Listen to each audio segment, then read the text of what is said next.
அல்லாவிற்கு நன்றி செலுத்தல். ஒரு சிறிய கிராமத்தில் அஹ்மத் என்ற சிறுவன் வாழ்ந்தான்.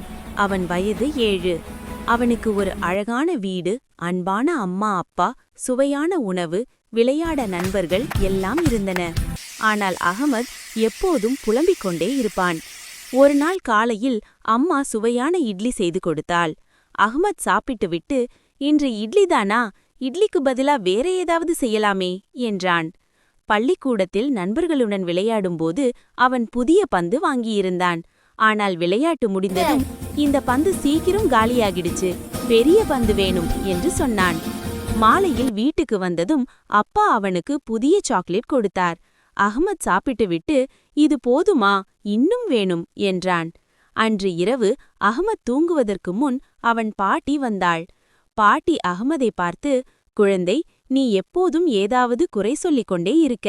அல்லாஹ் நமக்கு எத்தனை அருட்கொடைகள் கொடுத்திருக்கான் தெரியுமா என்றாள். அஹ்மத், என்ன பாட்டி அருட்கொடைகள் என்று பாட்டி சிரித்துக்கொண்டு ஒரு கதை சொன்னாள். பழங்காலத்தில் சுலைமான் அலைஹிஸ்ஸலாம் அவர்கள் ஒரு பெரிய படையுடன் பயணம் செய்தார்கள். அந்த படையில் மனிதர்கள், ஜின்கள், பறவைகள் எல்லாம் இருந்தன. ஒரு பள்ளத்தாக்கில் போகும்போது ஒரு சிறிய எறும்பு தன் நண்பர்களை பார்த்து, எறும்புகளே, உங்கள் வீடுகளுக்குள் போய்விடுங்கள், சுலைமான் மற்றும் அவரது படை நம்மை அறியாமல் மிதித்து விடுவார்கள் என்றது. சுலைமான் நபிக்கு விலங்குகள், பறவைகள் எல்லாம் பேசுவது புரியும். அந்த எறும்பின் பேச்சை கேட்டு அவர் சிரித்தார். பிறகு அல்லாவை நோக்கி, என் இறைவா, நீ எனக்கும் என் பெற்றோருக்கும் கொடுத்த அருட்கொடைகளுக்கு நன்றி செலுத்த எனக்கு உதவி செய்வாயாக என்று பிரார்த்தனை செய்தார். உடனே படையின் பாதையை மாற்றி எறும்புகளை காப்பாற்றினார். கதை முடிந்ததும் பாட்டி, பார் அஹ்மத், சுலைமான் அலைஹிஸ்ஸலாம் போன்ற நபிமான்கள் கூட சிறிய எறும்பின் ஞானத்தை பார்த்து அல்லாவுக்கு நன்றி சொன்னார். நாம் எத்தனை பெரிய அருட்கொடைகள் பெற்றிருக்கோம்.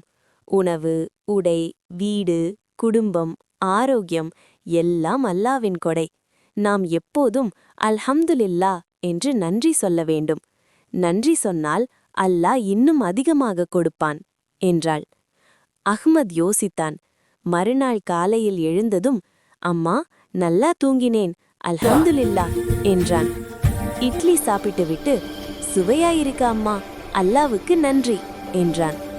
அப்பா சாக்லேட் கொடுத்ததும், ஜஸாக்கல்லாஹு கைரன் அப்பா, அல்லாஹ் உங்களுக்கு நன்மை கொடுப்பானாக என்றான். அன்று முதல் அஹ்மத் எப்போதும் மகிழ்ச்சியாக இருந்தான். அவன் நண்பர்களுக்கும் இந்த பாடத்தை சொன்னான். எல்லோரும் அல்லாவுக்கு நன்றி சொல்ல ஆரம்பித்தார்கள். நீதி, அல்லாவின் அருட்கொடைகளுக்கு எப்போதும் நன்றி சொல்லுங்கள். அல்ஹம்துலில்லாஹ் சொன்னால் இன்னும் அதிகமாக கொடுப்பான். குழந்தைகளே, நீங்களும் தினமும் அல்ஹம்துலில்லாஹ் சொல்லுங்கள். பிறர் உதவினால் ஜஸாக்கல்லாஹு கைரன் கூறுங்கள்.